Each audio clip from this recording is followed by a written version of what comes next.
Once upon a time, in a faraway land, there were a king and a queen who had 11 sons and 1 daughter. This family had a happy and comfortable life.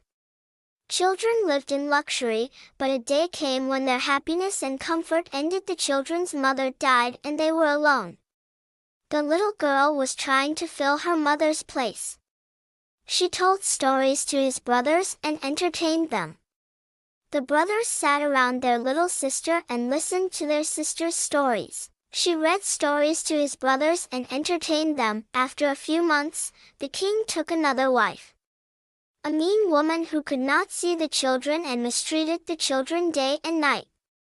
Instead of sugar, she poured sand into their tea and gave them dry bread instead of food. She took away their comfortable room and bed and gave them a dark room instead.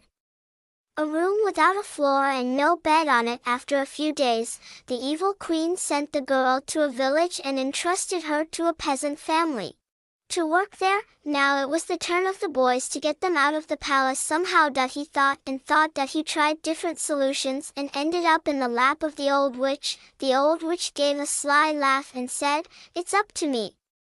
I will teach you a poem that whenever you sing, the boys will change into birds and fly away." The wicked queen was delighted. He returned to the palace and read that verse. The boys flew away in the form of white swans. Some time passed and the princess heard about the fate of her brothers. She talked to the farmer's family and asked them for permission to go to the sea to find his brothers, but the sea was on the other side of the forest and she had to pass through the forest. The princess walked. She walked in the forest for several days and nights until her legs were injured. One day, she met a woman in the forest with a basket of fruit in her hand. When the woman saw the princess, her heart burned, and she gave her some fruit and then showed her the way to the sea. The princess said goodbye to the old woman and went until she reached the sea, but there was no one by the sea. The girl sat down by the sea and suddenly her eyes fell on 11 white swan feathers. Realizing that the feathers belonged to her brothers, he collected them and held them in his hand. Now she was sure that he could find his brothers. That day until near evening, the girl sat by the sea near sunset. Suddenly, 11 white swan were found in the sky and the flyers came to the shore. When they sat on the beach, they turned into 11 young princes. The princess recognized her brothers. She ran towards them and called each one's name. The brothers were also happy to see their sister. "As long as the sun is in the sky, we are like swans," said the older brother. "When night falls, we become human. We live across the sea. A very beautiful place. It is better for you to come with us." They weaved a basket from the thin branches of trees and put their sister in it, and each of them took one side of it and flew away. The girl was happy to have found her brothers. The girl lived happily with her brothers in the forest. She always prayed that the spell of her brothers would be nullified. One night, the princess had a strange dream. An angel came to her in her dream and said to her, "If you want your brothers to be freed from this spell, you must weave clothes for them with nettle bushes. When they wear that outfit, their spell is nullified and they revert to their original form. Remember that you should not talk at all during this time." When the princess awoke, she went to the nettles and began to knit shirts for her brothers, but the nettles had poisonous stings and blistered the girl's hands. The princess worked day and night, weaving clothes from nettle bushes.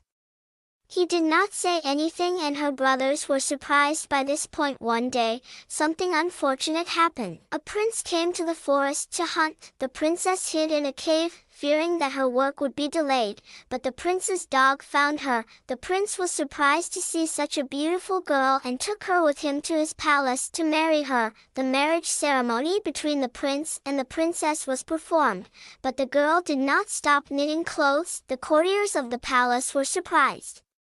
They were talking behind the girl's back, and because the princess couldn't say anything and explain, every day this issue became more complicated.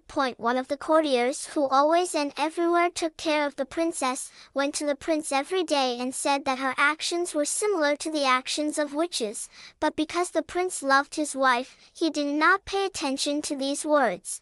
But in the end, they said so much behind the princess's back that their words had an effect on the prince, and he became pessimistic towards his wife. He could not understand what these clothes his wife was knitting for. The princess was put in prison, and for the crime of being a witch, she was to be executed in the city square. On the day of the princess's execution, they put her on a cart to take her to the city square, but she weaved clothes on the way to death. Suddenly, a few strong white heads appeared, white swans flew above the cart, and the princess threw clothes at each one. Any prince who wore green clothes, his spell was broken and turned into a human form. People were surprised to see this scene. Now the princess could speak.